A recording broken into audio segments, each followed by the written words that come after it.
Hello, Linda Langdon. Welcome, welcome, Hello welcome out to there. Impromptu. Yes. Hey there, Impromptu. Linda. Yeah, Linda Langdon. She sent me something really, really good yesterday. I'm going to read it during the course of what we're talking about today. So now Okay. tell me again, you were doing the prophetic forecast? Yes. Yes. Just pretty much discerning the times. It ties in a little bit to what we've been sharing concerning how to deal with the atmosphere change Hey, and Jill Jill. so forth. So basically, I was just kind of revealing or sharing, enlightening people concerning the times that we're in, the things that, like I said before, there were things that was revealed to me that actually, when I shared it with my congregation, a lot of it happened like that very week, like the war in the Middle East, Yeah. it's specifically Gaza Strip, because I mentioned when something happened in Gaza, and I mentioned that actually 2 months ago, it's going to initiate some things that's going to be occurring. Also, that same service, I mentioned that there is another, and every time I mention earthquake, one happened. And so, of course, there was an earthquake in Afghanistan. And so people have been calling me, they've been asking me, okay, what do we do? What's happening? What is the Lord saying? And so, of course, I've been using it as a foundation, First Chronicles chapter 12, verse 32, where it talks about the sons of Issachar who had the ability to discern the times and to tell the people what they ought to do. There have been things that have been revealed to me concerning the financial and system, the economy, what's going to happen and stuff. And so, like I Well, said, I've been, tell us what he's revealed. Let me know. well, What is in on it? well, a lot of it is coming from Matthew 24. That's what I was directed when disciples came to Jesus privately asking him what would be the sign of his coming or the end of the world. But actually, that word is translated the end of the ages. Mhm. And so, one of the things that I wanted people to understand that we, the earth and this dimension that we're in, is a cycle that keeps Mhm. reoccurring. And so, there have been events that occurred during that time of the apostles during their time and age. And of course, like I said, whatever happening now has happened before. And so, I've been just hearing that there was going to be some major events that was going to occur, and like I said, for some reason, every time before earthquake would happen, I would hear about it, and I would tell the people, and then I get the phone call, Apostle, you watching the news? There's an earthquake that has occurred. I've been in services here recently, but one of the things dealing with the economic system. And if anybody does their history concerning wars, there are people that are actually encouraging war. They want war to happen because those that are wealthy or rich during wartime, they become richer because they know where to invest their money. Yeah.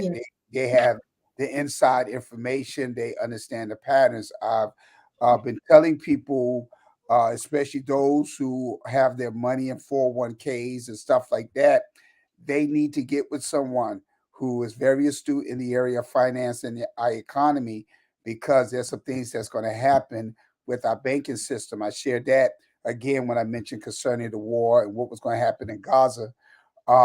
Sure enough, that same week, that's when we saw the news of thousands, and we should say tens of thousands of banks have shut down totally.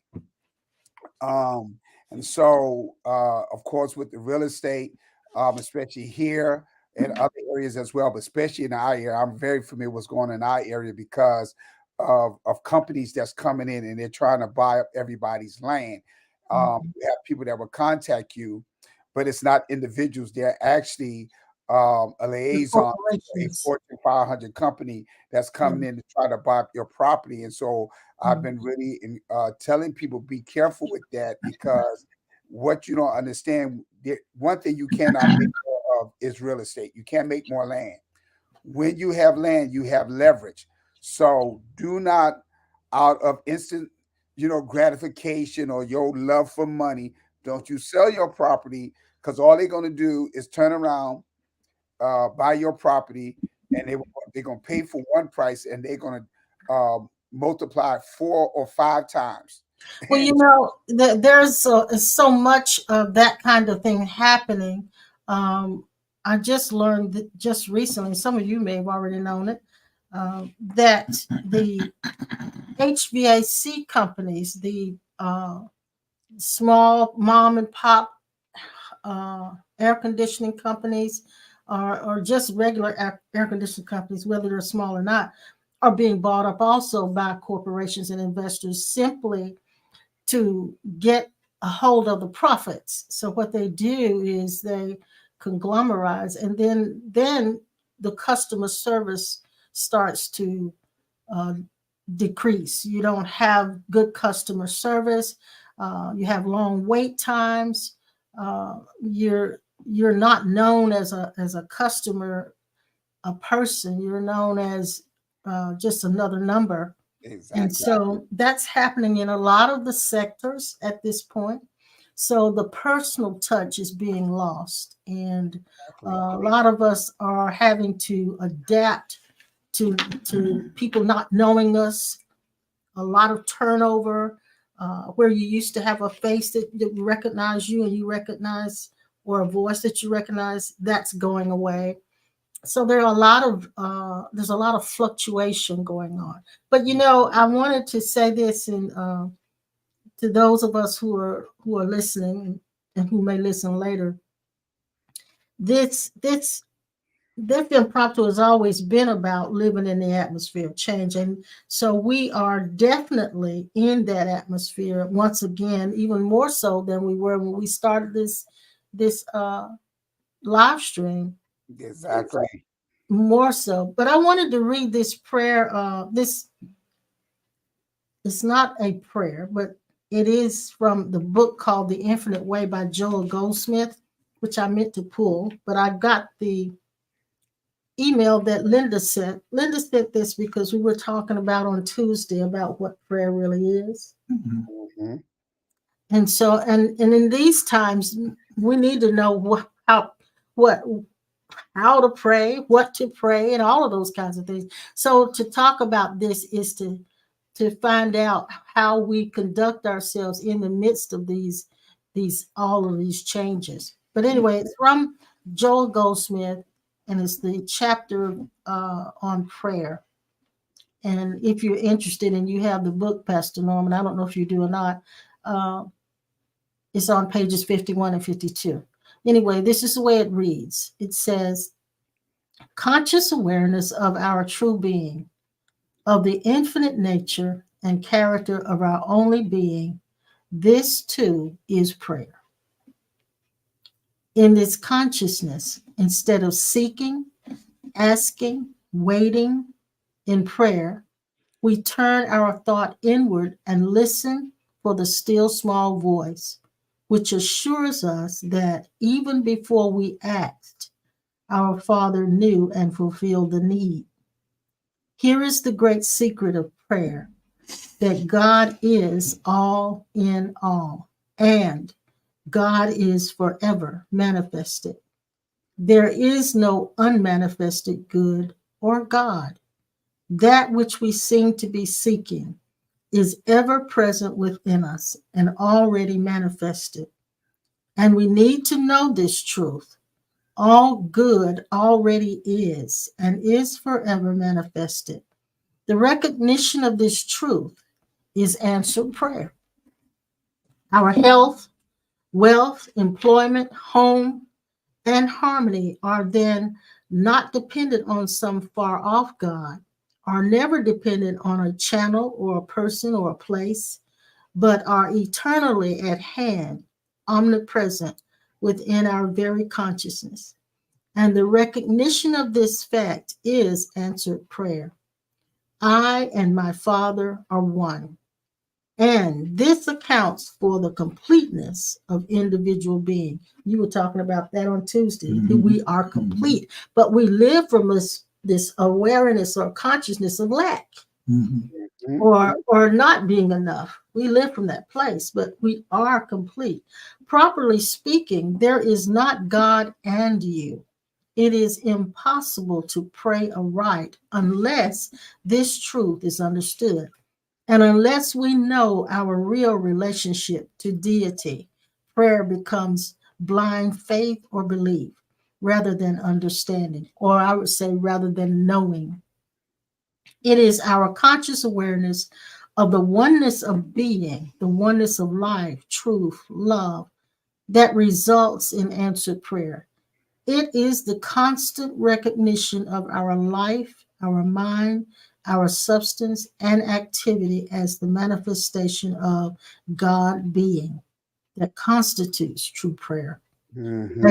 As we identify this God being as the only reality of our individual being, we are able to comprehend ourselves as the fulfillment of God, as the completeness and the perfection of being, all inclusive, immortal, and divine.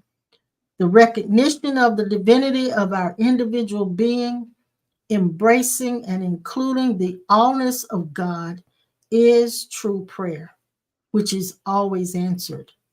The correction of the belief that we are ever separate or apart from our good is the essence of true prayer. That which I am seeking, I am. Whatever it is of good that I have believed to be separate from me is, in fact, a constituted part of my being. I include, embody, and embrace within myself, within my consciousness, the reality of God, which forms the infinity of health, wealth, and harmony of my being. The conscious awareness of this truth is prayer. What do you think about that? Love it. I'm gonna take this call. Talk about that for a minute. It's on it. Since this is a closed deal, encased and webbed into the fabric, tailored fabric of our essence, there is no way anybody in the universe will ever miss God. Salvation was half done in its definition, not the actual event. It was half done in the sense that everybody say all you need to do is get saved and get the Holy Ghost. But what that did was the ego blocked and locked, stock and barrel everybody's mind and put it in a position to say getting saved, receive the Holy Ghost is the clue. It's not. What is the clue of this? And like I told one young man, I got to go speak at it in Stoneville this month. Eden, whatever. Uh, I was telling him that everything is encased and locked in on the essence of beingness. And in beingness, there is nothing else to get. But there's something in the ego that wants God to be like all this stuff is going on in the Middle East because he's soon to come. Now I ask the question, if Galatians 2:20 is true, and this is what was said, I am crucified with Christ. He that have seen me have seen the Father. In John, have I not been so long with you, you not know me? If what we're looking for is where we're looking from, look like somebody would sit down and pinch themselves and realize that what is us and what we're made out of is the universe and the universal consciousness of God. Why are we still talking about the man upstairs? We done tore down the stairs, ain't nothing to get on, to get up. Elevators don't even go up no more. And so now we just in a habit of running out, flipping our mouth, flapping our jaw, dipping the snuff and chewing cigars, making it making it think that God is so distant. But what is so crazy about this, Pastor, is that we'll turn around and say, you got to get saved. Okay. You ain't got it yet. When you speak in tongues, you're supposed to have it. And if you got it, why, if I got it, why do I keep looking for it? It's something out of place to keep looking for it. And then here's another thing. It was said the only thing that's blocking this full awareness is personality, being a person, and the ego. It's so simple that a fool and a wayfaring stranger don't have to err in it. When I begin to understand that the trash that we see within our minds and everything else that we think defiles us is being used, the trash is being used to sharpen the blade. The bad that life needed, we agreed to everything that was that we were going through or somebody was going through in the story. I don't care if it was real or not.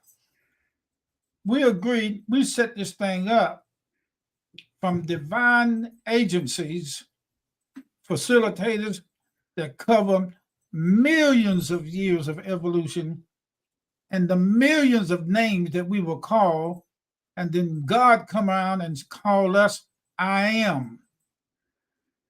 We are everything now.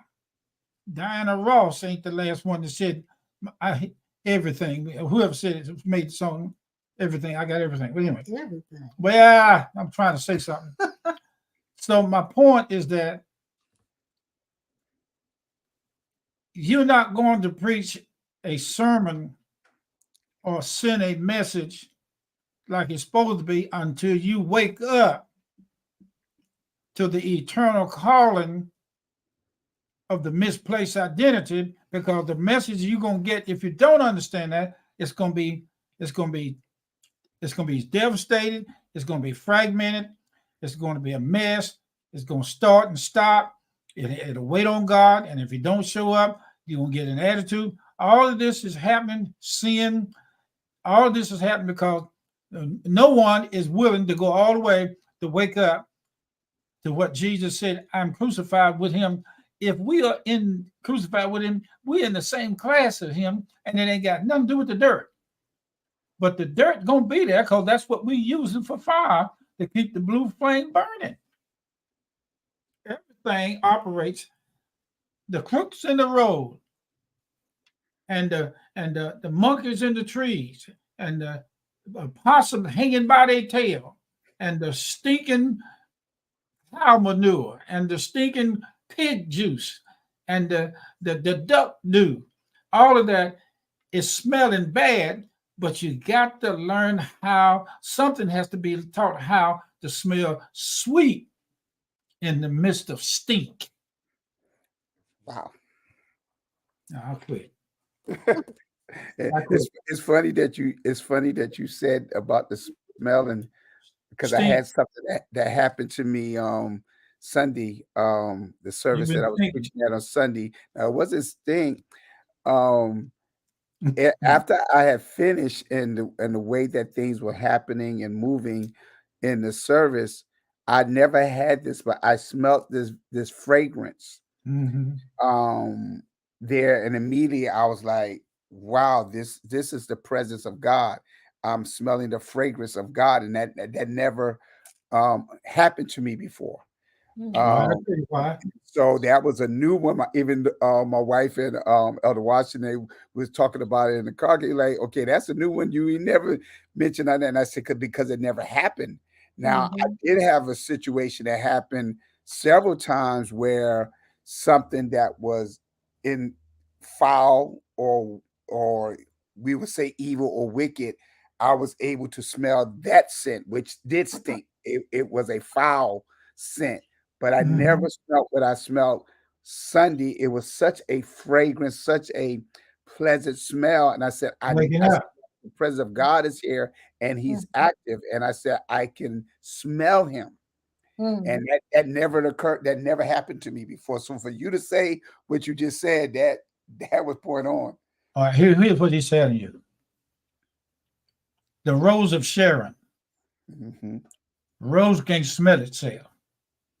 Zebra can't change the stripes on his back. A leopard can't get rid of the polka dots. But you can. But you'll have to change your olfactory smells of the cologne or the odor of God. Has to be, in other words, every once in a while, the cologne that you used to use when you were 12, you can't use it because you've got different hormones coming in. Mm-hmm. So that cologne that you've been using is supposed to be a smell that attracts to you the business of a Christ consciousness inside of other people.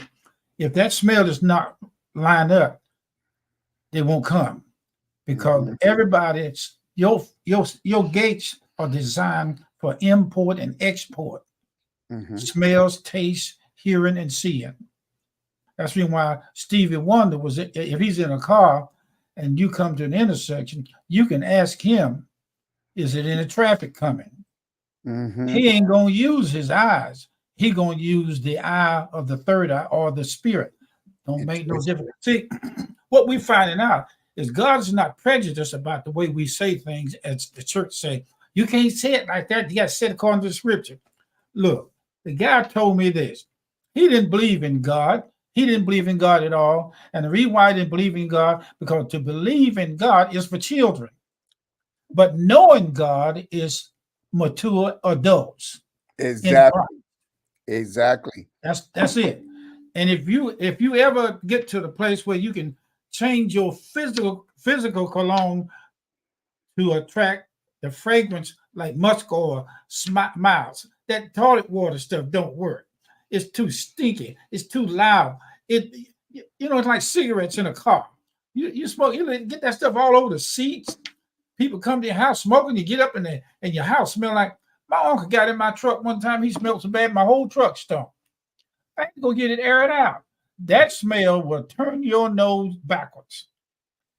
There's a pleasant smell that God is inside of us, and Jesus on the inside wants to come to the outside through a fragrance. Think about what I'm saying, Pastor. This is it. One gate shut for 2 or 3 more to open. Exactly. I'm just wondering where he's going. But anyway, yeah, okay. Yeah, I got it. All that. Okay. I got it. Keeping up with what I'm saying. Yes, I am. Yes, I am. Keeping up with what I'm saying. I am too. What does it smell like? I don't know about the smells. I can smell you. Okay. If we're a little stupid today, not me. I said if we. I ain't no we. Because baby girl kept us up all night. She had diarrhea again. Oh wow! Just out the blue. But it is what it is. But anyway, I was thinking about there's a gentleman in our neighborhood whose wife. Oh Lord. They were married for 35 years, and they were a young couple. They looked young compared to us, and they would walk their dog and walk together every day, and sometimes 2 or 3 times a day.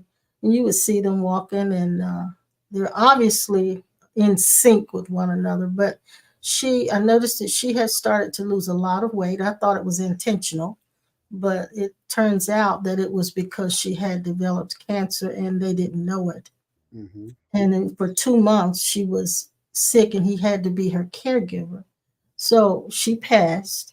And now when I see him walking with the dog, he's very sad and distraught, which he should be, and anybody would be in that case. But my point in bringing that up is this.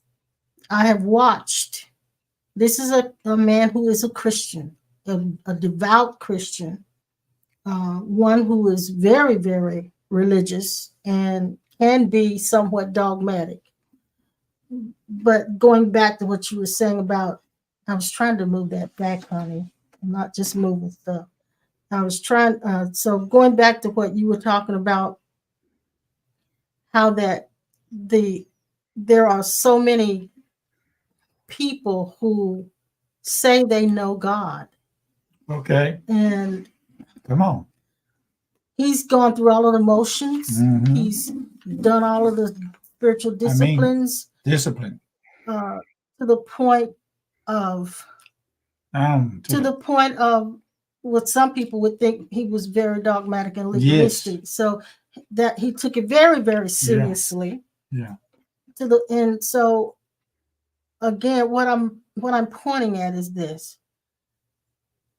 In spite of all of that, now that his wife is gone, Mhm. he cannot find any comfort None at all.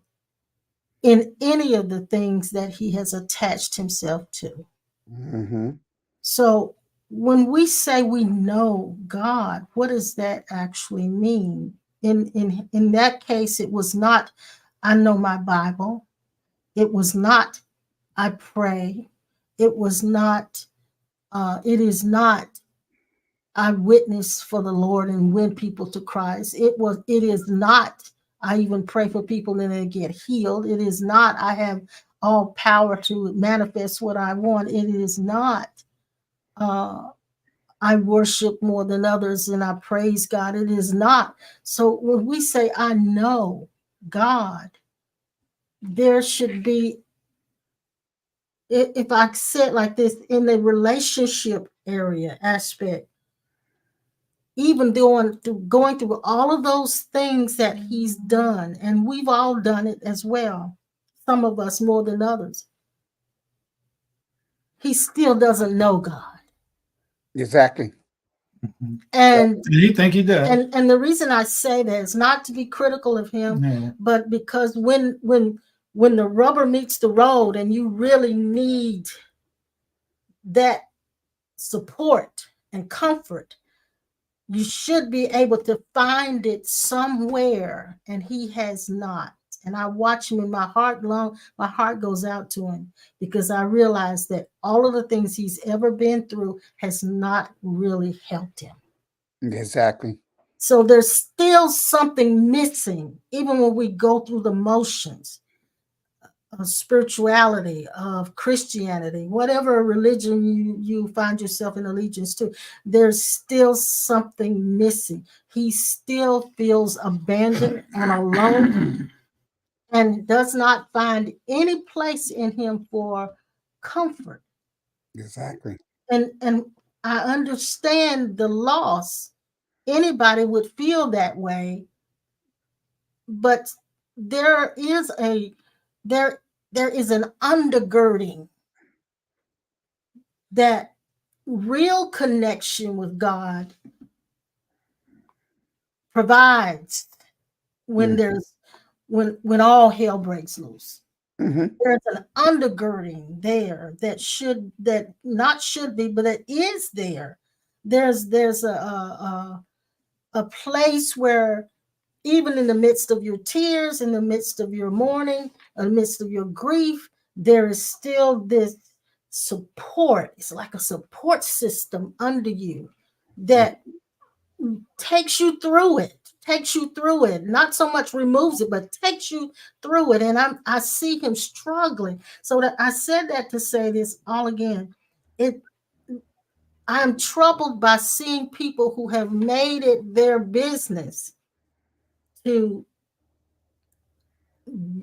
commit to a certain spiritual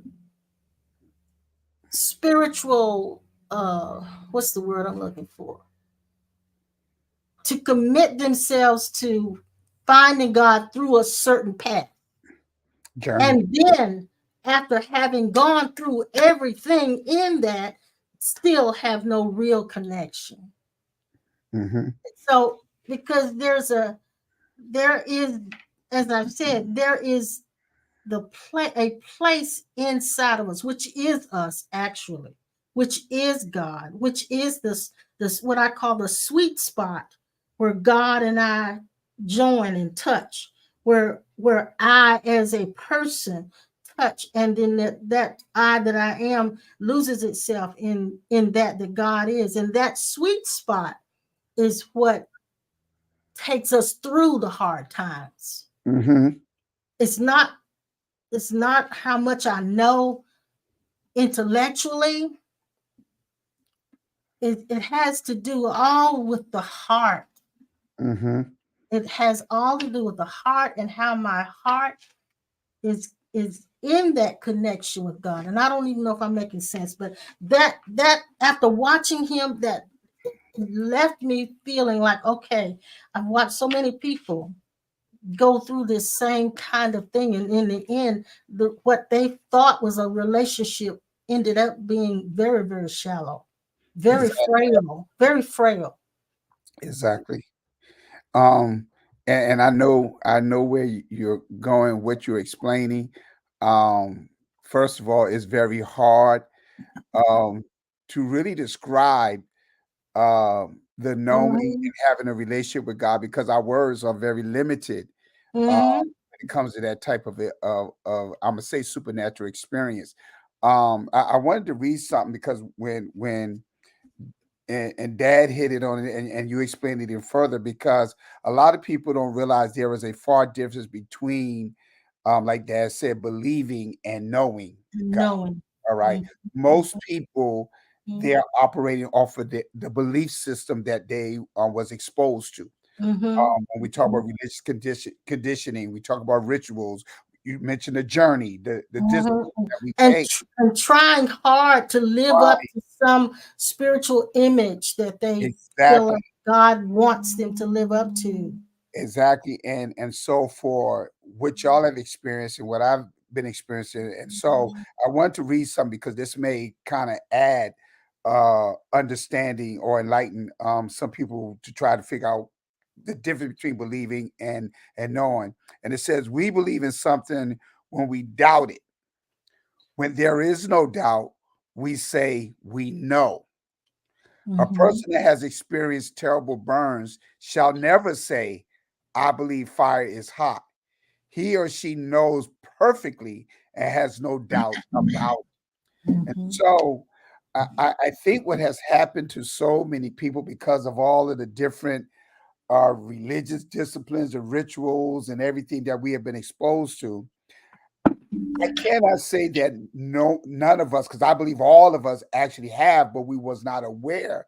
Yeah. A lot of people have not been aware of them experiencing God. True.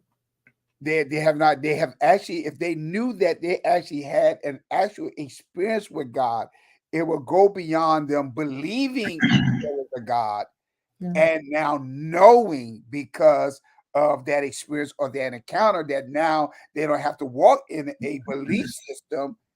I just know, and so that was something that God had took, or should I say, according to the text, the word took Elijah. Again, when Mm-hmm. Elijah was escaping from Jezebel and he ran into the cave and he started praying, he was worried, he was terrified. And so again, he had the experience where he said, I walked out to the mouth of the cave and look at everything that you're about to experience. There was the wind, there was the fire, there was the storms, there was the breaking of the rocks. And the word said God was not in none of that. Yes. He was in a still small voice. And then Yeah. we hear later on the psalmist that says, be still and know that he is God. Mm-hmm. And so again, we talked about that before. Knowing God, we know God in that place of stillness. So again, when we think about and I've been there, and I'm quite sure others have been there before. I've had an episode this week, and again, it's not trying to be special, but when you have followed this journey and you have done all the things that was taught to you, I mean, praying, fasting, going to church, and you doing all of this, and you say, okay, you was taught that when you do these things going to work out for you. Yeah. You have the favor of God. You experience all these blessings and so forth and so on. Mm-hmm. Now, like so many others, I tried to walk it line upon line, precept upon precept, dot every I, cross every T. Again, I'll just use myself, and I'm not afraid to be transparent. I kept myself till I was married, which means I was a virgin when I got married. And still, and y'all said it, so I'm going to say it, and still, all hell broke out in my life. Yes. Yes. So So when now, that upset with God. You don't love me. Yeah. You know, So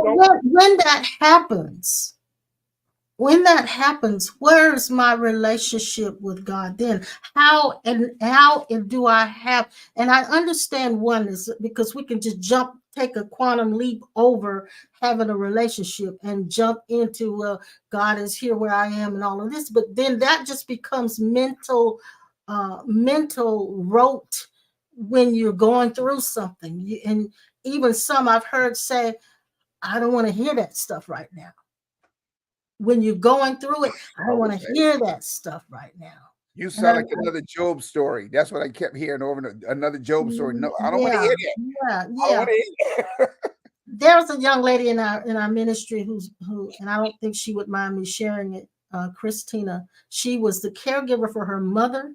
She was the caregiver for her father. She was the caregiver for her twin brother who died of cancer, and her other brother. And she alone is left with her sister. Wow. She has never had a romantic relationship with that was long lasting, long term, because she's been a caregiver her whole life. So when her mother passed, the final caregiving straw was broken. She didn't have any more people to care for. She no longer knew who she was. But when her twin died, it left a big void in her because they were very, very connected. So she said she reached a point where she didn't want to hear anything. She didn't want to go anywhere where they were talking about it. She said she didn't want to pray. She definitely didn't want to read or fast or none of those things or meditate and all of those. She said she finally entered a dark hole and found God in the dark hole. Now, see, I could testify to that. Yes, I could testify to that. In the silence. And she said she had to take it 1 minute at a time, 1 second at a time. And all she could do in her limited human thinking was, God help. And that prayer is what got her through an inch at a time, a second at a time. And she eventually found her way out of it because she followed God in the darkness. And so some of us hit that dark place and we try to make it go away. Exactly. We try to bring God into it and God just move it out of the way or make me feel better immediately. And that does not happen. It That don't. does not happen. It's funny that you say that because, and when I said I could testify to that, because again, during that particular, and I say dark season in my life, at first I was angry with God. Again, I share with you guys, I told God he can go to HELL. All right. I was never going to minister again. I was never going to preach again. Why did you let this happen to me? Yeah. And so, of course, in that low place in my life, of course, I go through what I was taught again to pray, to fast. It'll get better. Like I said earlier, everybody kept reminding me of Job, and I would get angry. I'm not Job. My name is Norman Armstrong. I ain't got nothing to do with Job. Have you noticed the more you pray to try to reach God, the further it seems he's away from you? And that's what I was getting ready to say. It was the weirdest thing because no matter what I did, it did not cause me to feel better. I felt worse. I felt unloved. I felt alone. I mean, literally, I felt like God was not there. But this is the craziest thing. While I'm praying, while I'm doing all of that, I had this incident that happened one day, and I heard the Lord say to me, did you notice through all of this that you try to do, all the pain that you're going through, all this, that, and that, you didn't even realize you could still hear my voice. Yeah.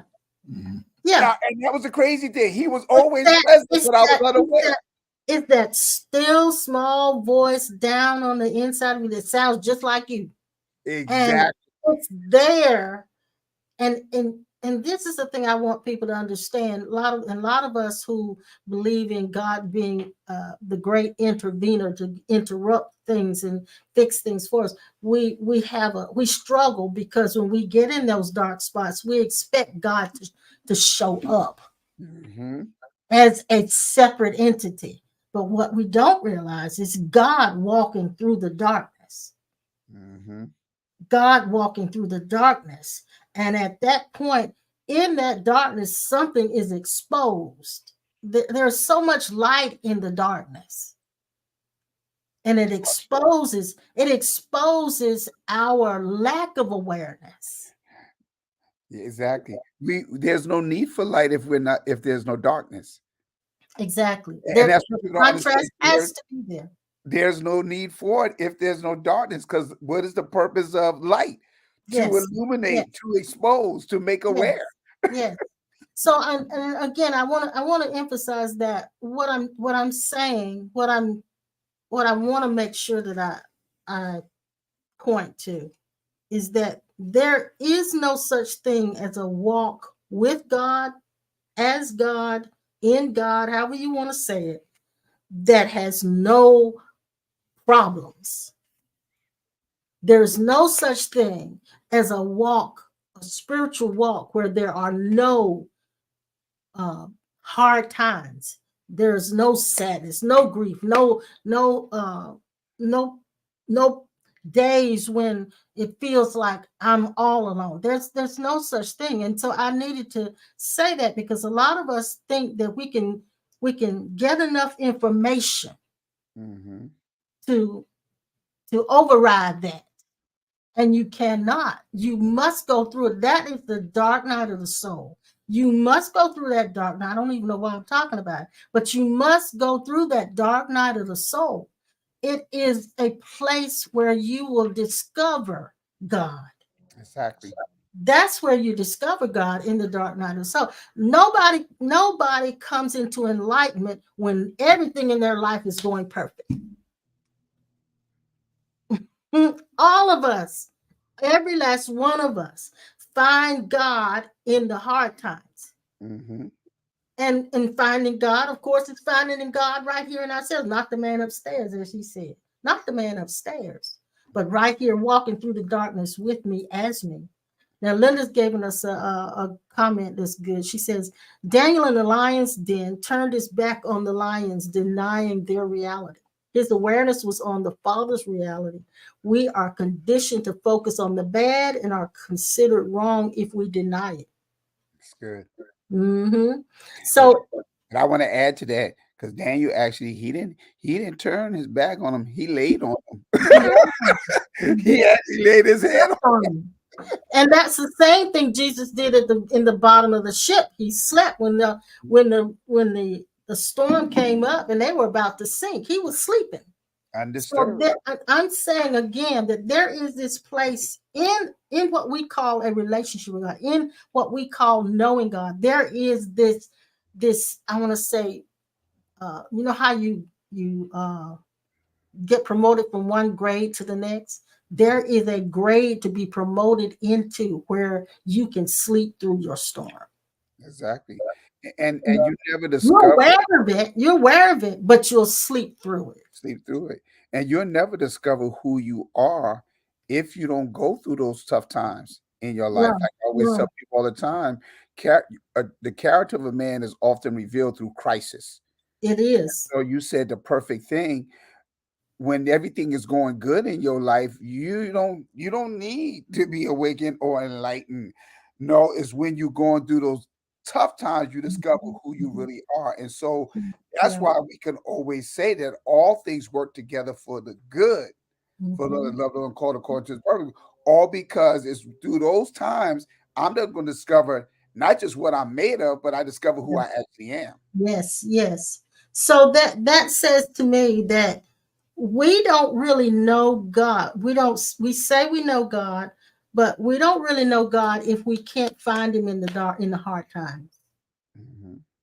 If we can't get that same sense of connection I know we talk about being separated and not being true, but when you're going through a hard time, you feel that very, very intensely. You feel separated intensely. And so in a sense, it's like the great test. The great test, are you going to really know that you're not separate? Or are you going to, is it going to remain as a belief? Is it going to remain as something I think is true?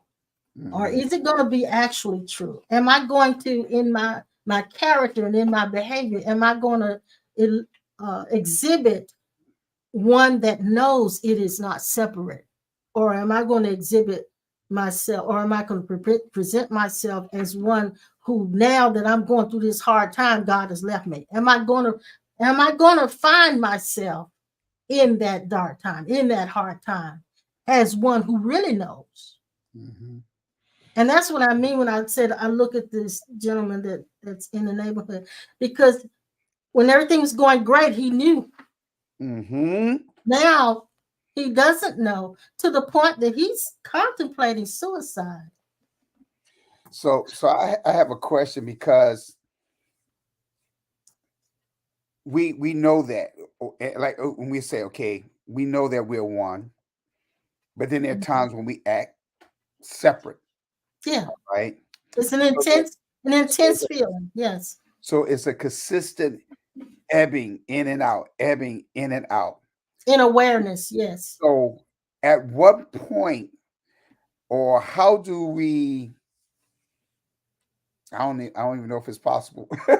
How do we, well, it got to be possible because Jesus did it. So how do we get to that place where there's no more ebbing in and out? And the reason why I'm saying that, because, like, for example, um ever since I've been talking about the difference between knowledge that is gained through our senses, which we call cumulative knowledge or intellectual knowledge, and revealed knowledge, weird stuff have been literally, and when I say weird, that's a good thing. Weird stuff have been happening to me ever since I've been on the topic, like even with the smelling that happened on Sunday, things that occurred in that service Sunday Mhm. that had people like in awe, like, how does he know this?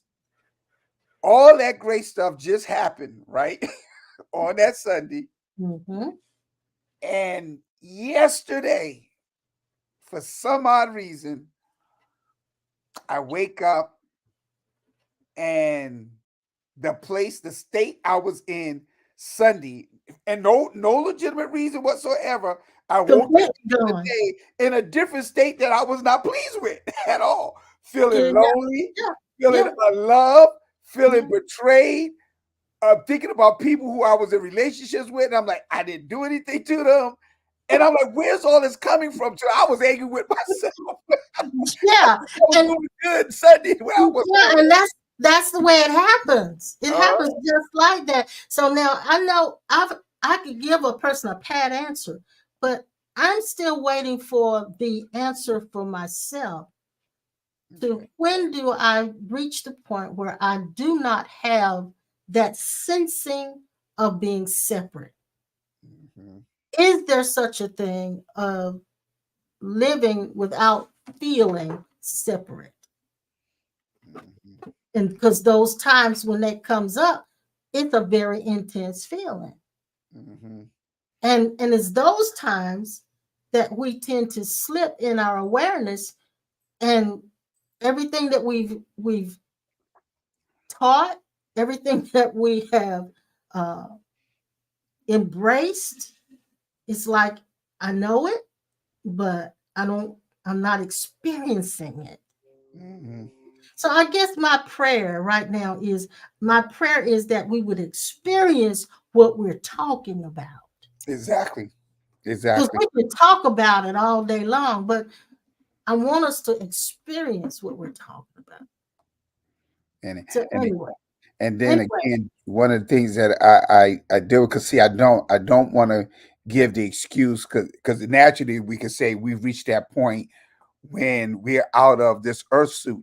But I beg to differ. There has to be a place or point where we could arrive to that place of not ebbing in and out, because Jesus again was the example, and I don't think he would present anything to us that we could not achieve. Well, you remember though that Jesus, he walked in that what we consider that oneness consciousness, but when he got on that cross and that pain hit him, Mhm. he cried out, if the narrative is true, why have you forsaken me? Mhm. So he felt that. And it says we have a high priest that is touched with the feeling of our infirmities. He's Mhm. touched with that feeling. He felt that and he knows what it feels like.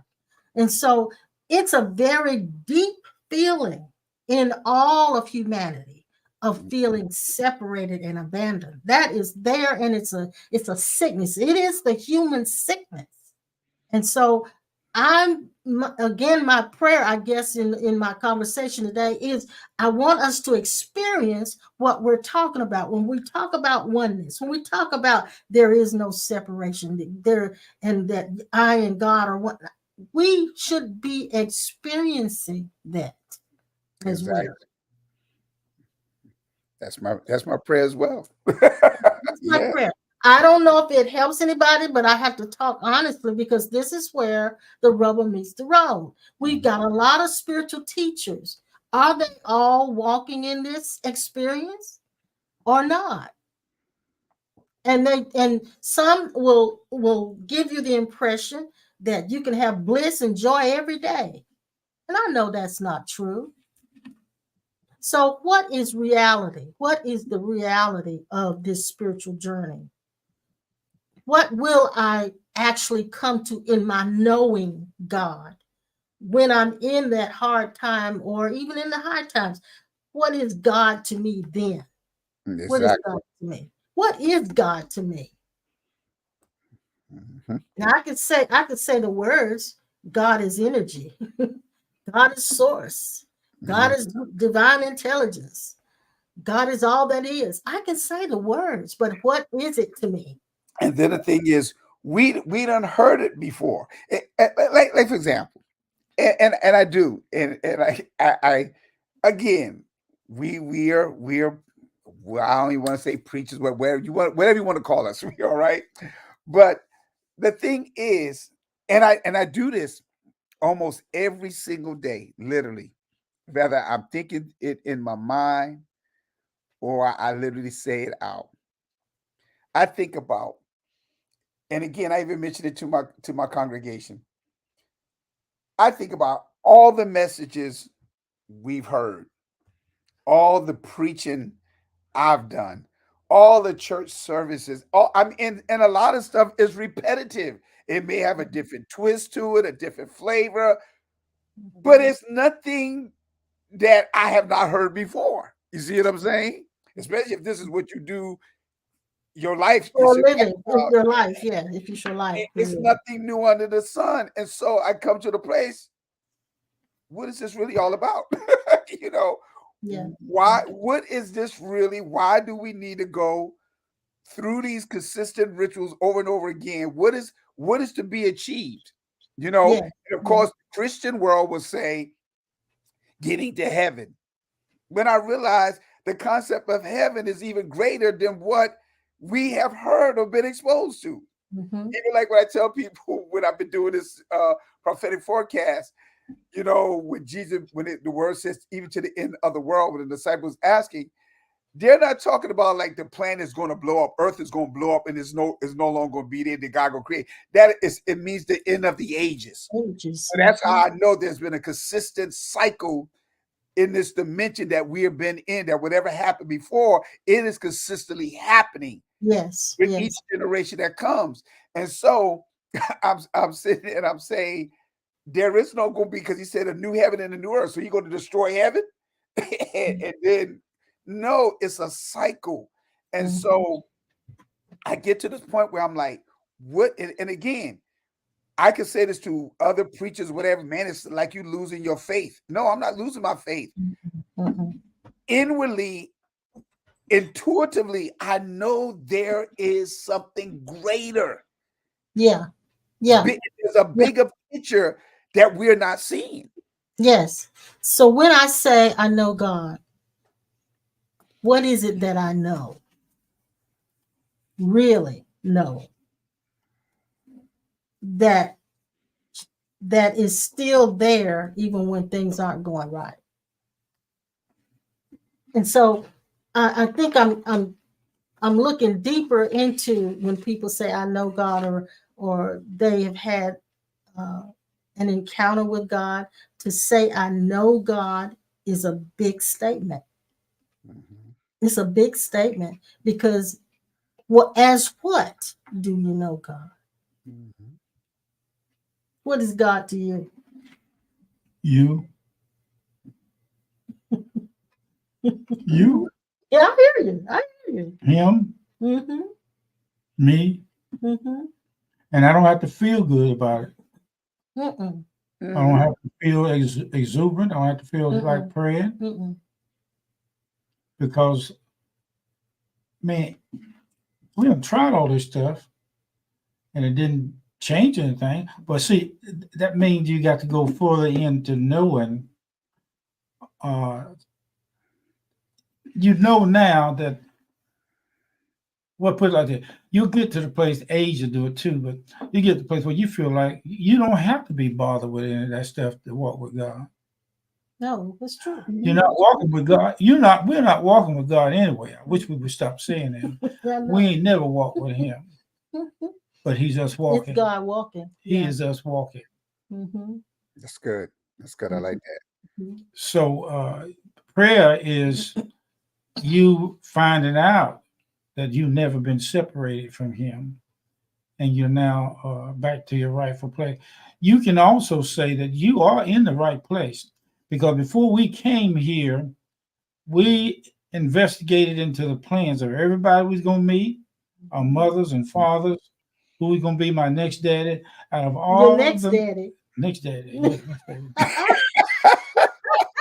The next daddy. my next daddy, and my next mama. So I got a bunch of mamas on the other side. And you got a mama over there, not a mammy. So that's the difference. When we say we know God and then we really don't know God, that keeps us in a place of seeking, doesn't it? Yeah, but see, as you mature and as you find out that that knows God and that act like you don't, you're gonna find that out that it's gonna be like that. Yeah, yeah. And knowing the fool, the fool, the fooler, the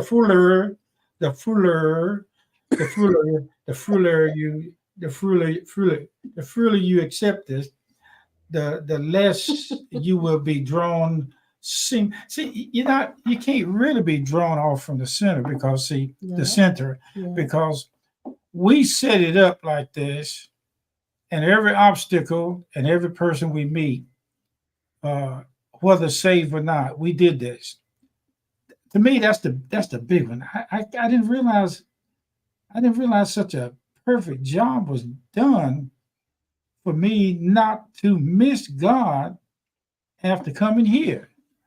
We didn't miss him in the evolutions, the other evolutions, because there were 10,000, maybe beyond no number of times we carried names, we was in bodies, Yeah, we yeah. were around certain people, we got mad, and it didn't change God. Now it might have put us back where we are now because we might went too far, and we got too far into that thing and cussed somebody out in one in lifetime, and it came out the front door, went around the back door, and bit us in the butt. So now we're trying to cover our butt now by not saying everything that we used to say in one of those 10,000 million one evolution. So now we done learned something. So the wisdom of 10,000 years is still working in us. And but one thing haven't been changed yet, and that is we ain't really got scared enough to cuss God out and tell him to stay the hell out of our life because we done found out in many evolution. You say that, you get your butt busted. And who gonna bust your butt? Your mama ain't gonna get. Of course, your whooping you might be getting now might have been taken out on you because your mama, one of them mamas you used to be around and played around. You told them some things, and then now 20, 23, 24, did bad things, come back around and whoop your What are butt. you saying? Yeah, he lost me. What I'm are you saying a whole lot. saying? Y'all just ain't listening. Yeah, we are Okay, listening. okay. So now it ain't no such thing, really. It ain't no such thing as missing God. I just tell you like that. Yeah, we know that. And we going to you're gonna adjust to this thing called losing and finding. That's all a part of the game. You have to have something to do because if you don't, you're gonna get lazy. Exactly. You might well get used to taking these naps. Every once in a while, you'll take a nap and check out, and then something will come along and check you back in. That's like riding on the highway and you sleep and you run off the edge of the road. The only thing that will wake you up is the edge of the road. Mm-hmm. So this is what life is. Life is the edge. That's the point. That's the point. I think those of us who embark on spiritual journeys, we think, well, yeah, you hit a point there. We think that we can change what living in this earth plane is like by our spiritual walk, and you cannot. This is just what life in the earth plane is like. There are days when it's good, days when it's bad. That's just the way it is. And you navigate through the hard times and you come out and there's some good times. That's what life is. You know what? What's so amazing is when I began to understand the sacred script and contracts.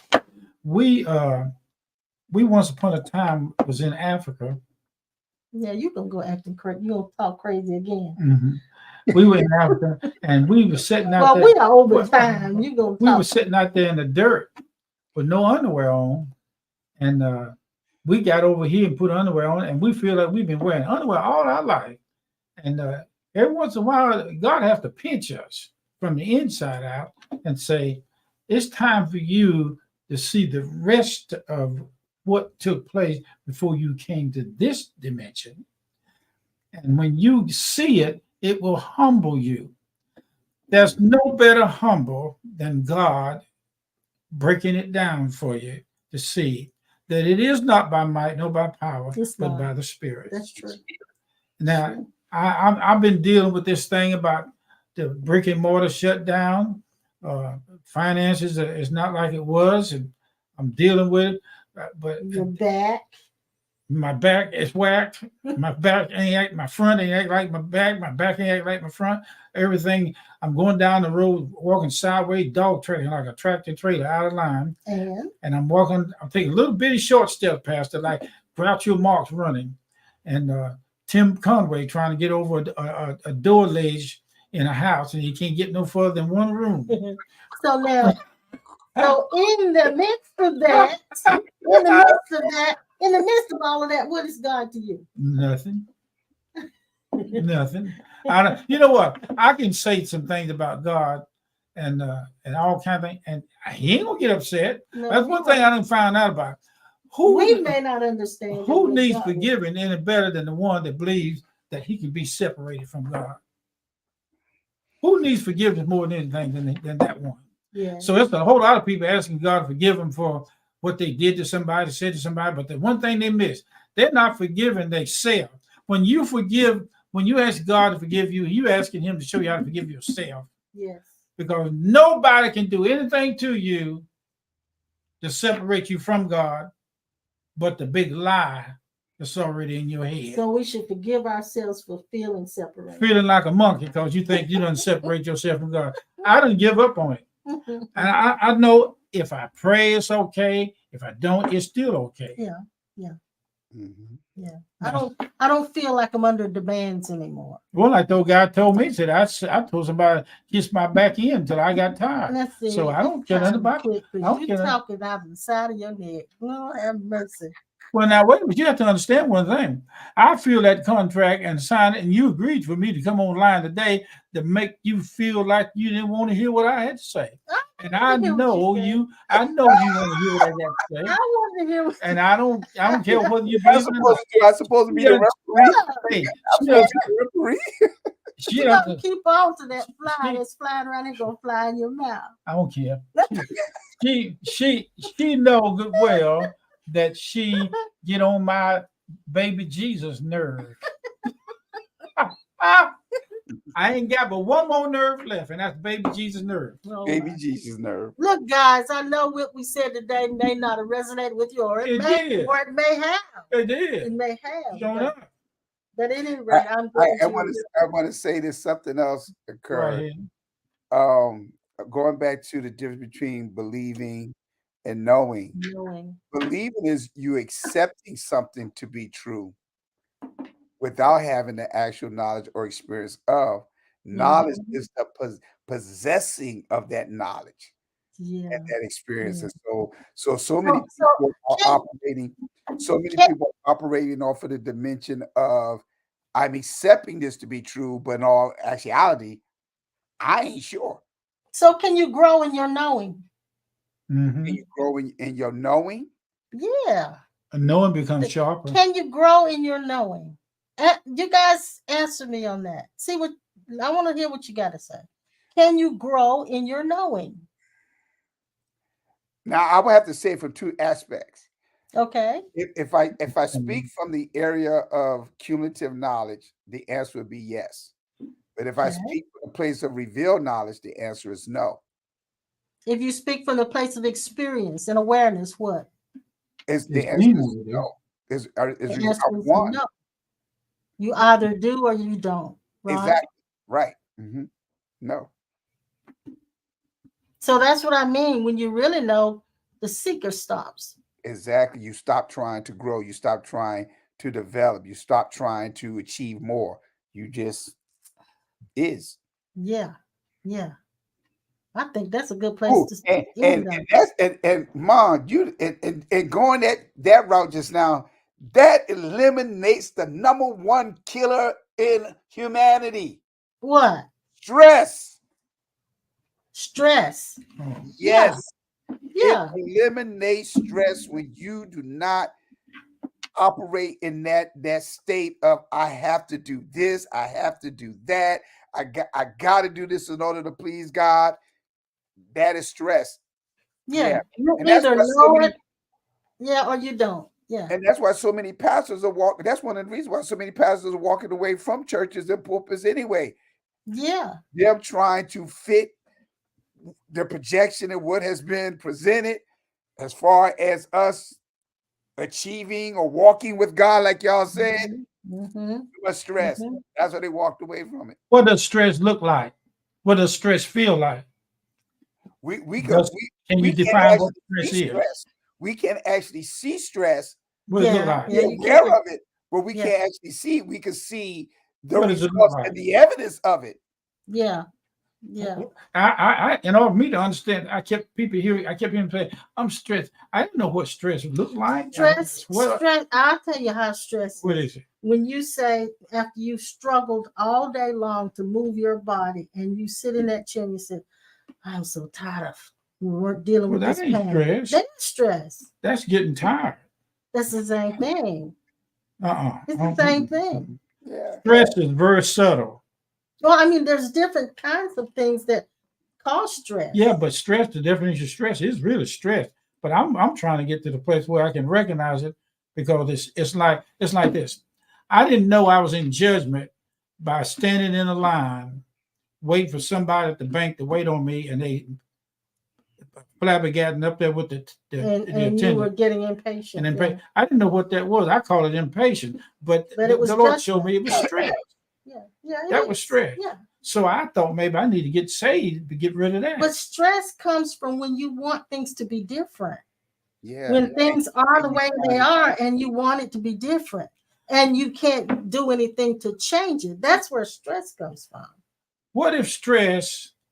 What if I say to you stress is a tight belly? Oh, come on, baby. I mean, I'm saying, what if stress is a tight? What is stress if it's a muscle? Is it a muscle that's won't relax? Or is that a muscle that needs to be stretched? You can define stress in so many different ways, but can you catch it at every turn? Because each time it'll come back like it's the same, but then it'll switch up again and appear like something different, and you'll miss it. We're going round the mulberry bush. No, we ain't going to mulberry bush. We are. Because I'm finding out that stress is deceptive.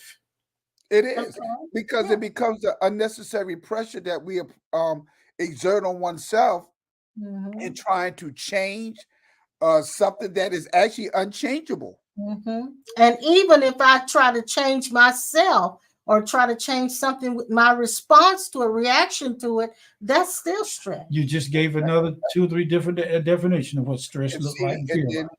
it goes back to what you was talking about earlier, Ma, about prayer. Mhm. Mhm. People, that's it becomes a stress on them. Like, say, if we're praying for an individual who they're in a medical situation where the doctors is giving up on them, and Yeah. we're praying hard for that to change. We want a miracle to happen. Mhm. So Mhm. we're praying, but it brings stress It is. Yeah. and Yeah. discouragement on individuals, especially when it don't turn out the way that you was asking God to do. Yeah. Yeah. I've seen stress in many different colors. Now we're over time. I don't You care. want to track up another? Go ahead. I'm paying for You it. want I'm paying for it. stress? Go But ahead. Go ahead. You say pay for it. stress can be like stretching a rubber band beyond its limit. Mhm. I can't take no more. I'm like, who's the doctor in Star Trek? Bones, Doctor Oh, you Bones, talking about McCoy? McCoy. Yeah, he said, Jim, I'm only a man. I'm only a doctor. That's all I can do, Jim. That's all I can do. That when you get like that, stress has to do with tighten up. That tighten up stress, that's another judgment against yourself. Stress is a judgment against something and against yourself. It's wrong misunderstanding of something, Yeah. wrong identifying, Yeah. wrong seeing, and then you can't do nothing about it. And you feel like a broke neck chicken in a meat house. You're running with a car, driving a car with a square tire on it, and it gets you running a car with tires on so thin, you have to rub turpentine on it to keep the musky from stinging it to make it go flat. I mean, you ride along a highway and you get tire so thin, you hit him blind, bumping the tire, go bumpity, bumpity, bumpity, bumpity, bumpity. You, Dad, you obviously don't have no stress because you are comical. I give my Mac to such a fool. I got you. No, he's sleepy. That's what it is. Oh, He's that's sleepy. what Oh, it is. don't mess with that. He's sleepy, and He we're wasn't and supposed we're giddy because we're sleepy as we You as wasn't all supposed get to out. tell nobody that, No, Sugar I, Cry. I can I can identify that. I get silly when I'm sleepy as well. I ain't silly. We're silly. See, We're y'all not stressing making me any out. sense at Y'all all. stressing me out now. Miss Linda, you better get them. Let Tighten up on their back end. They me messing up. say, Norman, you already complete. Stop waiting for Norman to wake up. Oh no, I'm not trying. I'm not. We're just talking. Miss Linda, you got it. You got it, girl. You got ours. Look, you got ours. We just You talking. got it. Look, we're just Tear 'em we're up, just Miss Linda. we're being transparent with you guys. Yeah, Transparent. I'm not trying to be nothing, and I just lost y'all. What is that? Either you know or you do not know. Yeah, talking about knowing. You either know or you don't know. Well, it can. I went through 12 years in school. Look, don't 13 start. years in Don't school no, under stress. don't start over again because it's time to stop. No, I ain't gonna And quit. we don't want to hear a long story Yeah. about you in school. Yeah, I you will wanna be hear there it. forever. I ain't heard it in a long time. We're going Where? because I don't think we're See, making you a whole put me lot on of stress sense. already. What? I got to finish what I'm doing before I can get somewhere else. Pastor Norman, are you all right over there? No, he ain't. Somebody was. Oh yeah, I'm fine. Somebody was trying to call me to knock my whole system out. I thought I had Well, cut. we're gonna go. It's good talking with you one more time. We were being very we very got to get transparent back. We today. got to get back on this because Hey. y'all just started something with me. So we got to get back on this. Yeah, Gwen, I'm looking for something in the mail. Tell her that. Lordy. That's stressful. Baby forgets he's online and everybody's look, watching. Everybody know who I am. I ain't trying No, to hide everybody nothing doesn't from know nobody. who you are. Yeah, they do. Miss Linda, thank you for getting Brother Norman. I don't know why she said that though, because I'm not trying. I'm not trying. You already complete. Stop waiting. Look, we up. done pulled in the string. Yeah. Yeah, I ain't know why she put that up there because we just, like you said, we just trying to be transparent. Our trash person done pulling the strings. Hey, stress. Linda, I think what stress Linda, is. we okay, honey. Hey, Bun. it's stress, Pastor Norm. It's stress to go into the restroom and to use it, and you look around, ain't but one No piece toilet, of paper, no toilet ain't, paper. ain't nothing but That's a little, stress. and you got to figure out a way how you That's- gonna work that's it. stress. That's stress. Yeah. I'll tell you another stress. When you're constipated, that's stress. Oh Lord. Yeah, that's definitely stress. When you, that's a different kind. But when you got There. bills to pay, they ain't got enough money to meet them. That's stress. And run out of gas on the way to church. No, the work. Oh, work. Yeah.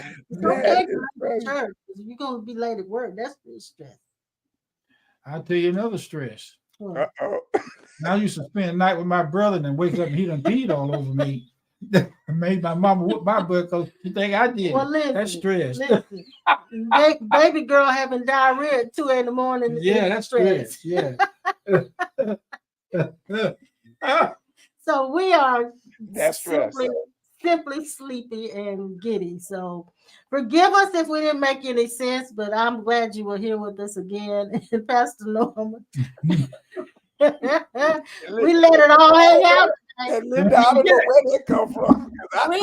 We let it all out, didn't we? We let it Don't you all out. forget what Miss Linda said. You are already complete. So why I'm already complete. I ain't trying to be. okay, Miss Linda, I'm gonna ask the Lord. I'm trying to figure out where that response came from. What did I say to make her think that? Get him, Linda, get him. Tell about Miss Linda, I tell you, boy, that's good.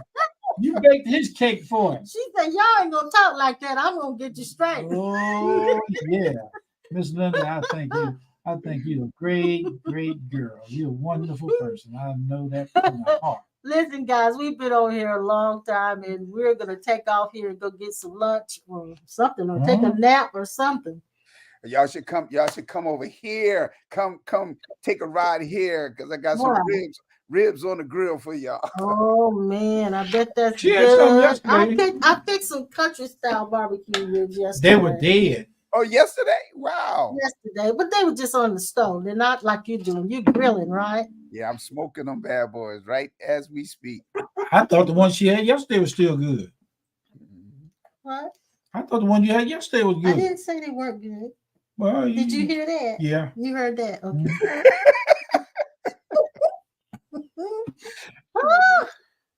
Jill says it's restaurant week in the Triad. Oh my land.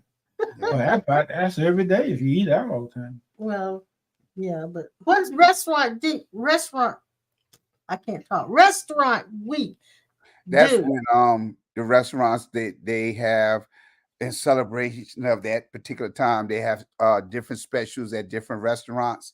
Now you have to pull up a list because some restaurants don't participate. We have that here quite frequently, and so you go to different restaurants, they have specials. You won't pay what you would normally pay or whatever and stuff like that. Okay. Yeah. All right. Well, thanks for letting us know that. But I'm gonna stay home. But anyway. I'm gonna get me a pizza. Oh my God. Dad is feeling good today. Dad is sleepy. That's what he is. He's sleepy. That's what's wrong with both of them. We're gonna cry. I know what stress look like. So the doctor gave me some anxiety pills. The stress is what I go through every time you're talking when you're sleeping. She thinks she's smart, brother. Miss Linda, she thinks she's smart. Oh wow! Jill said there's 60 restaurants. That's wow. That's a long list there. Wow. That are participating in restaurant week. Where they at? I want to go to one. You want to go to a restaurant for real? Yeah, I want to go to one, especially in this free thing. It's not free. I mean, you should be able to just go on. Probably go online and find it. Yeah. Mm-hmm. Mm-hmm. Go get me a hot dog pizza. Oh my God. We love you guys. We'll see you next time. Look, I'm not sure if we'll see you next Thursday. Let me see. He's got another procedure coming up. Yeah, they're gonna put electrical stem. But I will. They'll put electrical stem down in my britches. Oh gosh. No. And it's No, gonna be no, they're not putting it they're there. gonna put it down and they're gonna fix the power real Yeah, high. next Thursday we will have to. So when you hear me, I go. Yeah, next Thursday we will have. We're gonna cancel because he's got another procedure that he's got to have.